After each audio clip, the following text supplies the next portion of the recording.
കൊച്ചോ ഇതേ നമ്മുടെ തൃശ്ശൂർ പൂരത്തിലെ ആനകൾ ഇത്തവണ മേളക്കാരിൽ നിന്നും 50 മീറ്റർ അകലെ മാറി നിൽക്കണമെന്ന വനംവകുപ്പ്.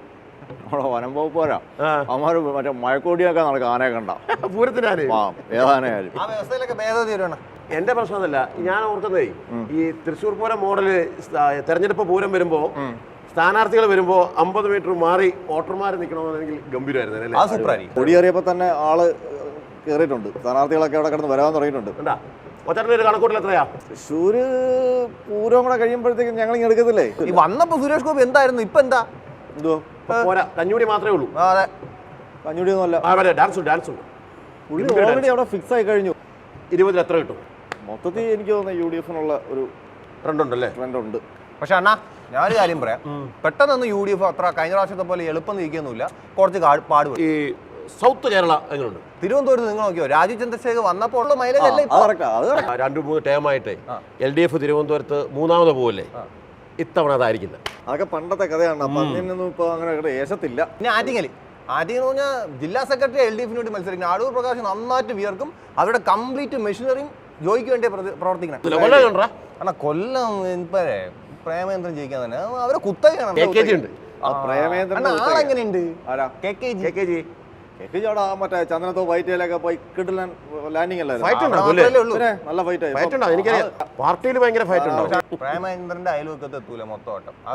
അവര് ആകെ പിടിച്ച വോട്ടിനേക്കാളുണ്ട് പ്രേമേന്ദ്രന്റെ കഴിഞ്ഞ പ്രാവശ്യത്തെ ഭൂരിപക്ഷം. ഹരി കിടുക്കാച്ചി ചെറുക്കനെയാ മാവേലിക്കൽ ഇറക്കിയിരിക്കുന്നത്. അണ്ണാ ഒരു കാര്യം പറയാം, കൊടിക്കുന്നിൽ ഊപ്പാട് വരും. ഇനിയിപ്പോ പത്തനംതിട്ട വന്നാലുണ്ടല്ലോ, പത്തനംതിട്ട നിങ്ങൾ ആരും കാണാത്ത പല സംഭവം ഞാൻ കാണുന്നു. കടുത്ത ശബരിമല വിരോധവും രാഹുൽ ഗാന്ധിയുടെ പ്രധാനമന്ത്രി പദവും ഉള്ള സമയത്ത് പോലും 2ാം സ്ഥാനത്ത് വന്നു. ഇത്തവണ അതിലെ 7 നിയമസഭാ മണ്ഡലത്തിലും LDF ആണ്. നിൽക്കേ, നീ കഴിഞ്ഞില്ലല്ലോ. അതായത് ഈ 3ാം വട്ടവും കഴിഞ്ഞ് നിൽക്കുന്ന സിറ്റിംഗ് MP-യോട് അത്ര വലിയ മമതയൊന്നും സാധാരണ രീതിയിൽ പത്തനംതിട്ട പറഞ്ഞ ശരിയുണ്ട്. എന്നാലും BJP കുറച്ച് വോട്ട് പിടിക്കും. മാത്രമല്ല ഈ ക്രിസ്ത്യൻ വോട്ടൊക്കെ എന്തായാലും നിങ്ങൾ വിചാരിക്കുന്നതല്ല.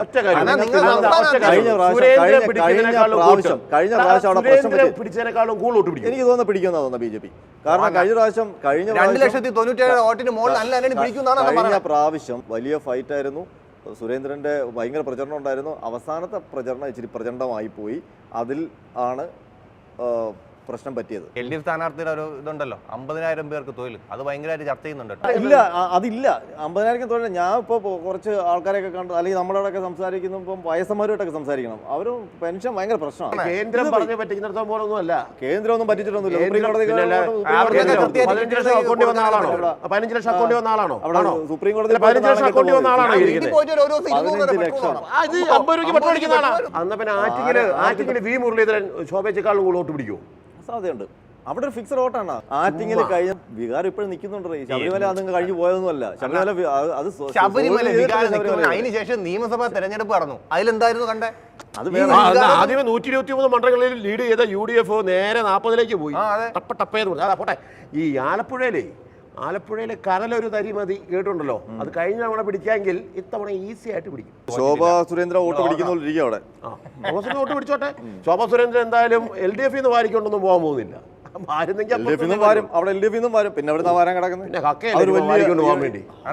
ഒരു ട്രെൻഡിലായിരിക്കും തെരഞ്ഞെടുപ്പിന്റെ റിസൾട്ട് മൊത്തം വരുന്നത് കേട്ടോ.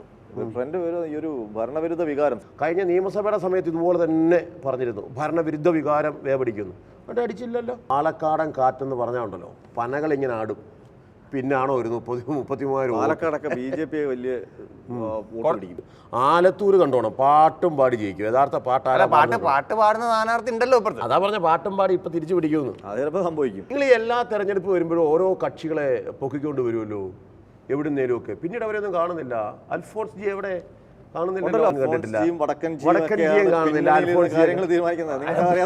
എന്തായാലും മൊത്തത്തിലൊരു ക്ഷീണമുണ്ട്. ഇപ്പൊ ഒരു ക്ഷീണവും ഇല്ല. എന്തോ ഒരു ക്ഷീണമില്ല. അവസാനം ആവുമ്പോഴത്തേക്ക് എല്ലാം പക്കയാ. നല്ല ക്ഷീണമുണ്ട് കേരളത്തിൽ കേട്ടോ. ശരി, ഓക്കെ.